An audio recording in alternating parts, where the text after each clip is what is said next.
의지의 객관화, 하나의 의지는 어떻게 자연이 되는가? 쇼펜하우어 철학에서 의지의 객관화는 세계의 본질인 의지가 어떻게 자연과 생명, 인간의 모습으로 나타나는지를 설명하는 핵심 개념이다. 앞에서 살펴본 것처럼 세계의 본질은 하나의 의지이며 시간과 공간이라는 개체화의 원리를 통해 수많은 개별 존재로 나타난다. 그러나 여기서 또 하나의 질문이 생긴다. 의지는 어떤 방식으로 자연과 생명 속에 자신을 드러내는가? 쇼펜하우어는 이를 의지의 객관화라는 개념으로 설명한다. 여기서 객관화란 의지가 외부 세계 속에서 구체적인 형태를 취하는 것을 의미한다. 의지는 그 자체로는 눈에 보이지 않는다. 그러나 의지는 자연과 생명체, 인간의 몸과 행동을 통해 자신을 객관적으로 드러낸다. 다시 말해 우리가 자연 속에서 보는 모든 존재는 의지가 다양한 수준으로 자신을 표현한 결과이다. 쇼펜하우어는 이러한 객관화가 단계적으로 이루어진다고 보았다. 가장 낮은 단계에서는 중력, 자기력, 전기와 같은 자연의 힘으로 나타난다. 그 다음에는 결정체와 광물, 식물, 동물, 그리고 마지막으로 인간에 이르기까지 점차 복잡하고 높은 형태로 의지가 자신을 표현한다. 그러나 이 단계는 진화론처럼 단순히 시간의 흐름에 따라 발전한다는 뜻이 아니다. 하나의 의지가 서로 다른 수준으로 자신을 드러내는 다양한 객관화의 단계라는 의미이다. 이 점에서 쇼펜하우어는 플라톤의 이념 개념을 받아들인다. 그는 플라톤의 이념을 의지가 객관화된 영원한 원형으로 해석하였다. 예를 들어 사자라는 종은 단순히 개별 사자들의 공통점이 아니라 의지가 사자라는 형태로 자신을 표현한 하나의 이념이다. 각각의 사자는 태어나고 죽지만 사자라는 이념은 변하지 않는다. 식물과 동물의 종 역시 마찬가지이다. 개체는 사라지지만 의지는 이념을 통해 계속 자신을 드러낸다. 인간 역시 의지의 가장 높은 객관화 가운데 하나이다. 인간은 다른 생명체보다 더 높은 의식을 가지고 있지만 그렇다고 의지에서 자유로운 존재는 아니다. 오히려 인간은 가장 복잡한 방식으로 욕망하고 사랑하고 경쟁하며 자신의 존재를 유지하려 한다.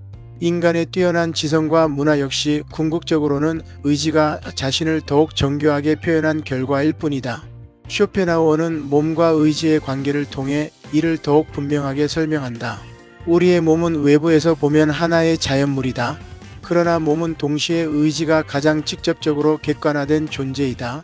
손은 붙잡기 위한 의지의 표현이며 발은 움직이려는 의지의 표현이고 위장은 먹으려는 의지의 표현이다. 몸 전체는 의지가 눈에 보이는 형태를 취한 결과라고 할 수 있다. 이러한 객관화는 자연 전체에도 적용된다. 식물은 빛을 향해 자라고 동물은 먹이를 찾아 움직이며 새는 둥지를 만들고 번식을 한다. 이 모든 활동은 의식적인 철학적 사고의 결과가 아니라 생명 자체가 자신을 유지하려는 의지의 표현이다. 따라서 자연은 단순한 물질의 집합이 아니라 의지가 다양한 단계에서 자신을 드러내는 살아있는 세계이다. 그러나 의지의 객관화는 아름다운 조화만을 의미하지 않는다. 하나의 의지는 수많은 개체로 객관화되면서 서로 충돌한다. 같은 의지가 서로 다른 개체 안에서 자기 보존을 추구하기 때문에 생존 경쟁과 양육강식이 발생한다. 한 생명체의 생존은 다른 생명체의 희생을 요구하기도 한다. 쇼펜하우어가 자연을 근본적으로 비극적인 세계로 본 이유도 여기에 있다. 의지는 하나이지만 객관화된 개체들은 서로를 적으로 만나기 때문이다. 하지만 인간에게는 다른 가능성도 있다. 인간은 단순히 의지의 표현에 머물지 않고 예술과 철학을 통해 의지를 객관적으로 바라볼 수 있는 존재이다. 특히 예술가는 자연 속에 드러난 의지의 본질을 직관하며 관조하는 사람은 잠시나마 자신의 욕망을 잊고 세계를 있는 그대로 바라볼 수 있다. 바로 이 지점에서 쇼펜하우어 철학은 다음 단계인 이념의 관조로 나아간다. 결국 의지의 객관화란 하나의 의지가 자연과 생명, 인간을 통해 다양한 형태로 자신을 드러내는 과정이다. 세계는 단순한 물질의 집합이 아니라 하나의 의지가 여러 단계로 자신을 표현한 살아있는 현장이다. 그리고 인간은 그 객관화의 가장 높은 단계에 서 있으면서도 동시에 그 의지를 넘어설 가능성을 가진 유일한 존재이다.